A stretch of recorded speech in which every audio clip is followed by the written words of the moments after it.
Aún es fácil cruzar de un sector a otro de Berlín con solo mostrar la documentación de identidad. El líder comunista de Alemania Oriental, Walter Ulbricht, necesita una solución permanente. Ulbricht era un hombre muy decidido. Vio el problema y se mostró partidario de levantar una barrera, una valla, un muro, llámele como quiera. Y lo consiguió. Así que entrando ya en el año 1961, en sus viajes a Moscú y también por teléfono, insiste en que esa es la solución, el único modo de resolver el problema. Ulbricht consigue de Moscú, centro del poder soviético, permiso para construir una barrera. Pero cuando le preguntan por su intención en una conferencia de prensa el 15 de junio, miente. Que si hay personas en Alemania Occidental que quieren que pongamos a los obreros de la República Democrática Alemana a construir un muro, nadie tiene intención de construir un muro. En Moscú, el premier soviético Nikita Khrushchev ve la oportunidad para neutralizar a los aliados en Berlín, o incluso para echarlos. Khrushchev dijo que tener Berlín era como poder apretarle los testículos a Occidente cuando le apeteciese, cuando quisiese hacerle daño a Occidente. Creando dificultades en Berlín, fastidiaba a Occidente. Y surge una oportunidad adicional. Khrushchev puede comprobar la determinación del joven presidente estadounidense John Fitzgerald Kennedy. Kennedy dijo, no toquen Berlín Oeste.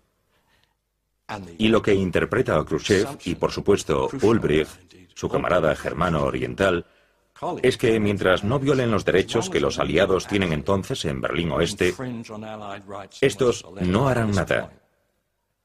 Y tenían toda la razón.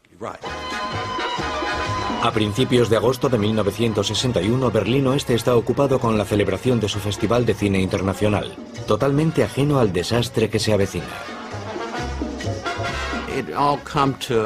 El 13 de agosto, cuando nos llamaron en plena noche, quedó claro que pasaba algo. Harold Smith era estadounidense y capitán de tanque en Berlín Oeste. Lo enviaron a echar un vistazo y quizás a hacer algo más. ¿Estarán reparando las carreteras? ¿Para qué quieren todo ese material? Nos acercamos allí, por supuesto.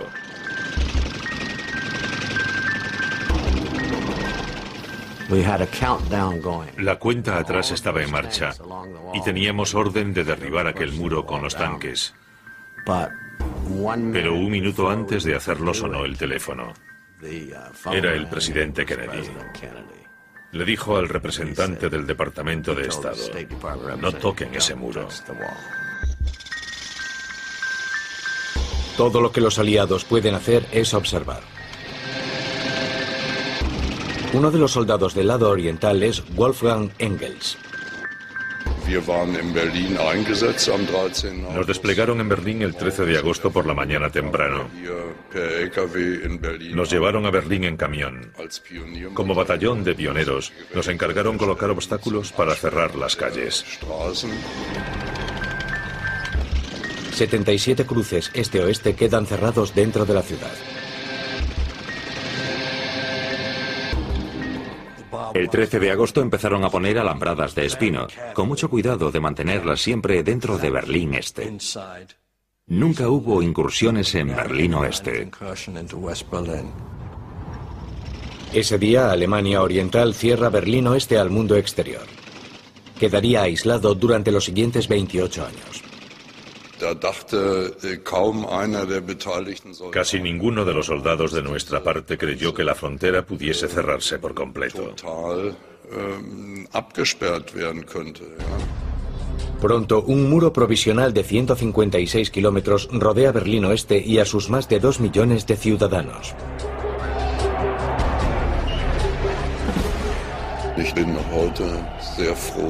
Al recordar aquello, me alegro de que no hubiese violencia ni disparos. Los aliados occidentales permiten que ocurra.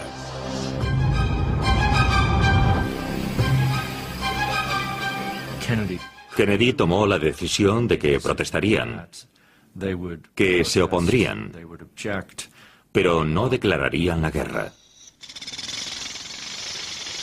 En pocas semanas, una estructura fronteriza más elaborada va abriéndose paso por Berlín, haciendo casi imposible la huida.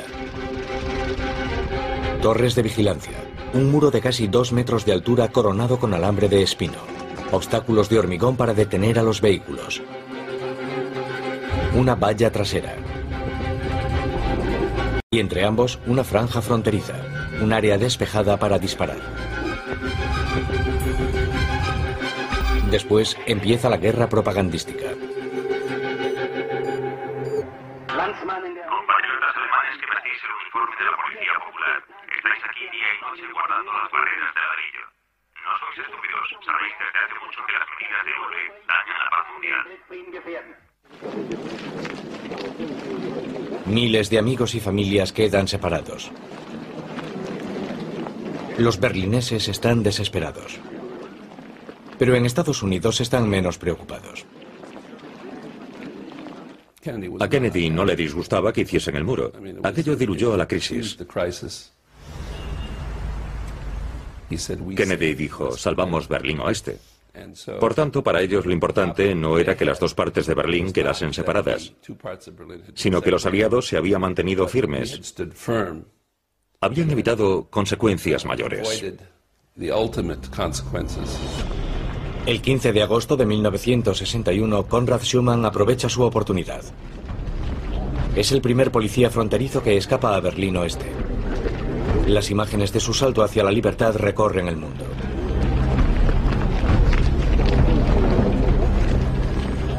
Es uno de los muchos que arriesgan la vida para escapar.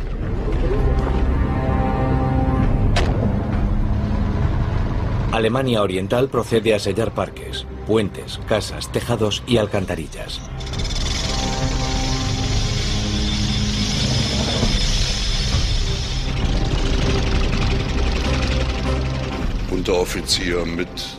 Suboficiales y soldados bajaron a las alcantarillas para instalar barreras, y los primeros de los 200 que bajaron desaparecieron. Para los berlineses es un golpe terrible. Roswitha Brosius, aunque solo tenía 16 años, estaba comprometida con Klaus Koppen, de Berlín Oeste. Durante semanas, él le rogó que cruzase al lado oeste. Ahora ya era tarde. Él siempre supo lo que quería. Quiso estar conmigo desde el primer momento y buscaría el modo de conseguirlo. Me dijo, ven al lado oeste, y pude haberlo hecho sin problema en 1 o 2 ocasiones. Los refuerzos fronterizos cada vez son más imponentes. La gente solo puede verse a distancia. Pero no quise cruzar. Si por lo menos mis padres pudiesen ir también, toda la familia. Fue lo que dijimos, o vamos todos o ninguno.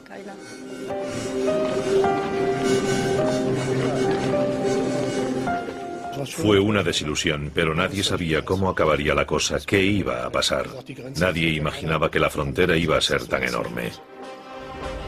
Pero Klaus ya estaba ideando un plan para rescatar a Roswitha. Solo esperaba el momento idóneo. Y no sería nada fácil. El Checkpoint Charlie. Hoy es una atracción turística, pero antaño fue el cruce fronterizo más famoso y concurrido de Berlín. El epicentro de la Guerra Fría. Los aliados deben asegurarse de que permanece abierto, pero los germano-orientales les ponen trabas para cruzarlo. En octubre de 1961 aún seguíamos luchando por tener mejor acceso. A un diplomático estadounidense le impidieron pasar a Berlín Oriental y la tensión fue creciendo. Para los estadounidenses es una cuestión de principios. Se niegan a reconocer a Alemania Oriental como Estado. Se negaron a que representantes armados de nuestro Estado comprobasen sus pases, porque no tienen relaciones diplomáticas con nuestro Estado. Según el Tratado de las 4 Potencias, los aliados tienen derecho a cruzar la frontera cuando quieran. Los obligaron a dejarlos pasar, entraron en Berlín Este, dieron un paseo corto en coche y regresaron. Y ese fue el momento en que surgió una verdadera crisis este-oeste en la lucha por Berlín. Los soviéticos llevan vehículos blindados al Checkpoint Charlie. Los estadounidenses no tardan en responder. Nos dijeron, volved al muro, están llegando tanques rusos. Los tanques americanos corren hacia el Checkpoint Charlie.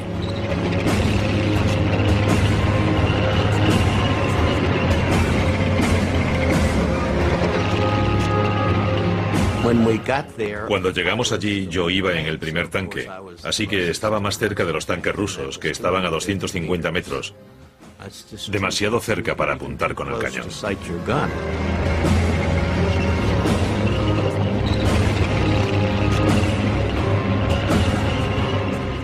Fue la famosa reunión de los tanques en el checkpoint o punto de control Charlie que tuvo lugar en octubre de 1961. De nuevo, el presidente Kennedy llamó a los comandantes de la zona y supongo que Khrushchev también llamaría a los suyos. Aquellos tanques estaban armados y listos para disparar. Y pudo haberse producido un enfrentamiento fácilmente. Harold Smith pasa 12 horas en primera línea de este desafío entre este y oeste. No teníamos orden de disparar. Ellos no avanzaron. No sé qué nos habrían ordenado si ellos hubiesen avanzado hacia el muro. Pero creo que ellos tenían orden de dispararnos y intentábamos traspasar aquel muro. Fue un momento muy tenso.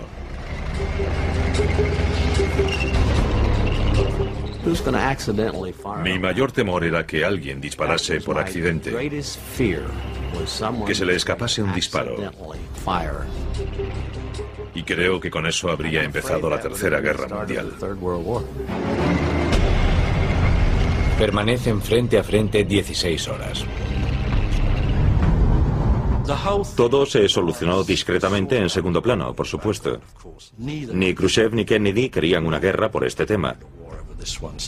Fue una jugarreta de Ulbricht. Él es el hombre débil que juega fuerte, porque todo el mundo lo necesita para sobrevivir. Al final Khrushchev lo desautorizó y le dijo a Ulbricht que ya bastaba de juegos. Ambos bandos hallaron el modo de quedar bien, los tanques se retiraron, y en ese momento, 28-29 de octubre de 1961, la crisis de Berlín quedó superada. Pero el muro sigue separando a miles de personas, como a Klaus Koppen y su prometida Roswitha. Klaus tiene un plan para sacarla de Berlín Este.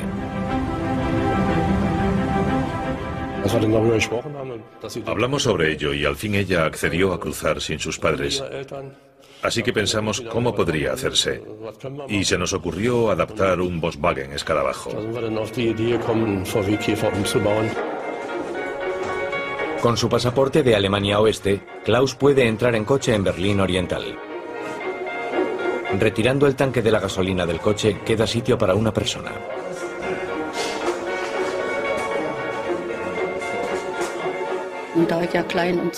Como yo era menuda, Klaus pensó que podría hacerme un ovillo y meterme bajo el capó, donde iba el tanque de combustible.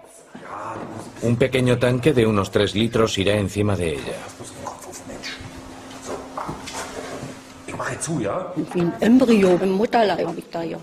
Yo iba como un embrión en el útero. Había muy poco espacio, pero no me importó mucho. Era flexible y menuda.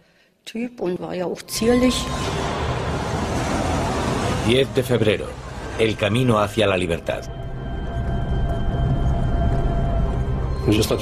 Iría muy incómoda, pero sería un viaje de solo 15 minutos y luego 10 más en la frontera. Y si aguantaba, todo saldría bien. Mientras nadie revisara a fondo el coche.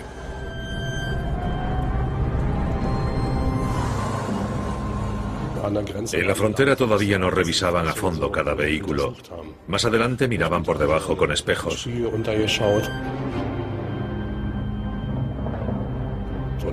Metían una varilla flexible dentro de los tanques de combustible para comprobar su profundidad y si llevaba gasolina o no. Pero por entonces no estaban tan avanzados.